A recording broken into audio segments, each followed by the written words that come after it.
come in, I'll show you. This and this. Alright, my name is Tim Jackson. I'm the treasurer here at the Varnum Armory Museum. I also have the privilege of working with Patrick in the museum on the artifacts. So among our vast collection of World War I artifacts, we have this helmet. That's a American military shoe. It's a Rhode style helmet, they call it.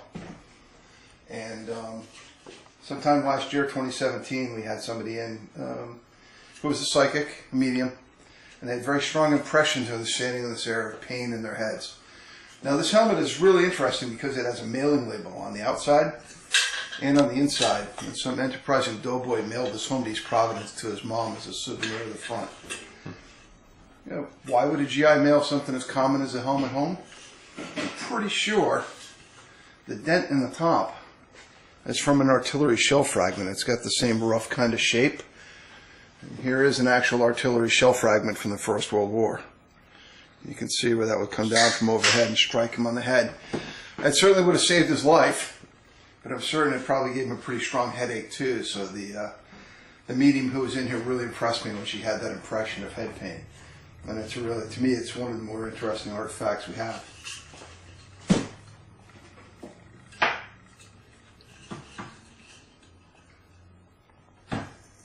I have a lot of items that have evidence of being used in conflict. This German 1908 Maxim machine gun. Obviously it's painted, right, indicating it was used in the front lines. We don't have any story specific to this gun, but it was there. It's, who knows what kind of energy is attached to things that have seen the kind of conflict that that one has. Over in the corner, we have a Japanese Arisaka Type 38 rifle. This is the standard rifle of the Japanese soldier of the Second World War. This particular one has battle damage. It's got a strike here on the forearm, and it's got very strong damage to the wrist of the stock. And whatever struck it was strong enough to cut through the metal and the tang of the receiver. So I'm pretty sure nobody's holding it at the time, otherwise it would probably be rusty and stained with blood. And there's a really good chance that this was outside of some guy's foxhole, and they're getting swept with rifle or machine gun fire, and it struck his rifle, and then somebody picked it up for a souvenir. And again, I don't know what kind of what the story is behind it. Energy attached to it. Yeah, well, energy is attached to it, but I'm sure that that was somebody having a really, really bad day. Yeah. This Japanese saber was captured on Iwo Jima. And again, I'm pretty sure that the owner had no more use for it at the time. Iwo Jima was a very vicious battle. There were 7,500 Americans killed on it. Tens of thousands of Japanese. And it's got a nick in the blade. And again, we have no way to tell if that's battle damage, if it was somebody playing with it after the war. But I could certainly see where that could have been clipped by a bullet, taking just a little chunk out of the blade. And again, this is another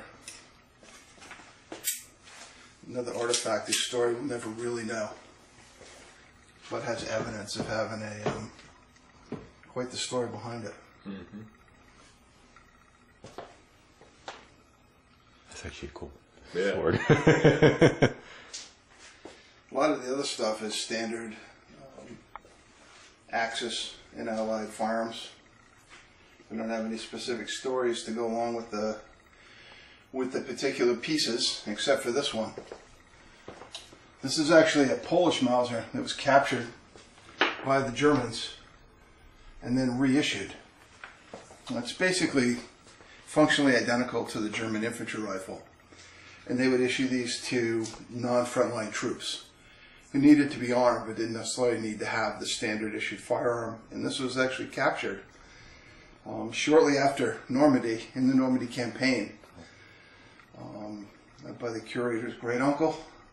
The grandfather. Grandfather, curator's grandfather. And again, this rifle was captured in Poland, 1939.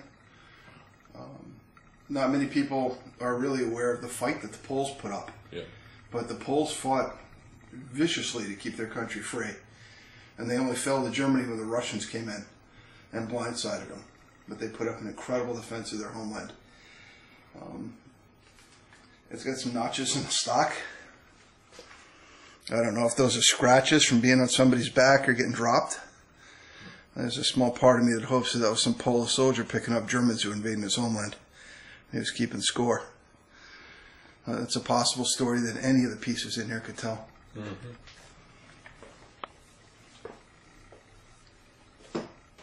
So one of the great things that I get to do here is to work on the books, pay the bills, and incoming checks. And I do that here at the commander's desk. And one night, about 2 years ago, it was in the winter. It got dark pretty early. I was here working. It was about 10:30 at night. And I kept looking at this dark doorway going into the World Wars room. I just remembered I was a little creeped out by it. This cool old building, but it can still spook you. And I kept thinking to myself, next time I come down here, I'm going to make sure that light's on so I'm not staring at a big black doorway when I'm working. So I finished up my work. I shut the light off here in this room, shut off the hallway lights, and went outside. And when I got outside, the windows in that room that are at street level were emitting light. The lights in this room were on. And I know for a fact I sat here for an hour and a half working on the books, looking at a black doorway. I have no question that the lights were off. And when I got outside, the lights were on. And the light switch in there is a flat switch. So it doesn't have halfway. It's virtually impossible for it to get stuck. So I'm not sure what happened, but I know something happened. And one of the bravest moments of my life was when I came back in here to shut the lights off. I know what they mean by girding your loins now, because I really had to pull up my pants and tighten my belt to come back down here. Oh, that's funny. And then, it was in the spring, last summer.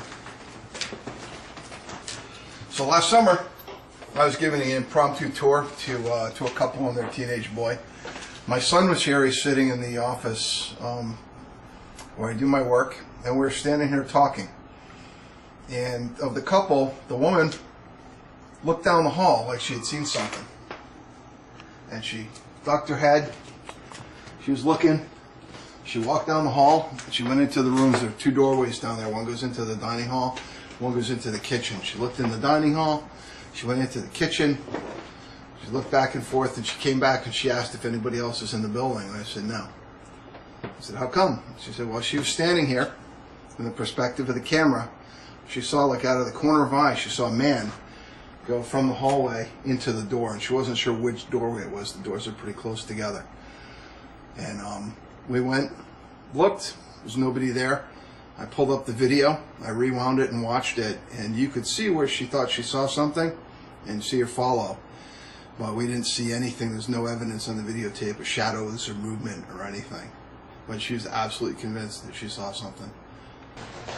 So in the summer of 2017, I walked through this doorway with 4 folding chairs, 2 in each arm. And the room was dark. The light switch is on the other side of the room. I walked in, set the chairs down, reached over to flip on the sconce light, and as I flipped the light on and looked up, I saw the top half of a man glide across the front of the room, left to right. He started out just to the right of that cannon, and he moved across the front of the room. He got about where the podium was, the light came on, and he disappeared. Like that. Didn't you also say that you could see arms swinging? Yep, so I could see the body. The torso was from about the rib cage down to the belt line. He had a diagonal. He was wearing a short sleeve collared shirt, buttoned down, single print. It looked very crisp, like it was like a Dickies work shirt, or it had been starched, or both, and pressed. He had a very short haircut, very severe face. His arms were swinging. It looked like he was walking, except his body didn't bob. He glided. And as soon as I flicked the light on, he was gone. I didn't quite believe what I saw, so I came to put the chairs down. But when I came up the second time, I didn't come in the room. I let other people do that.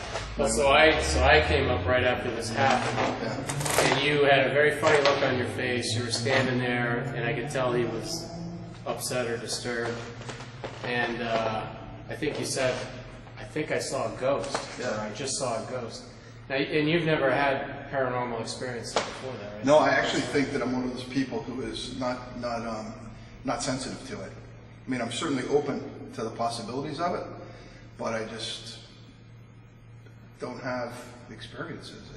People feel things and I don't feel things. That's pretty significant. That's why it freaked me out. Yeah.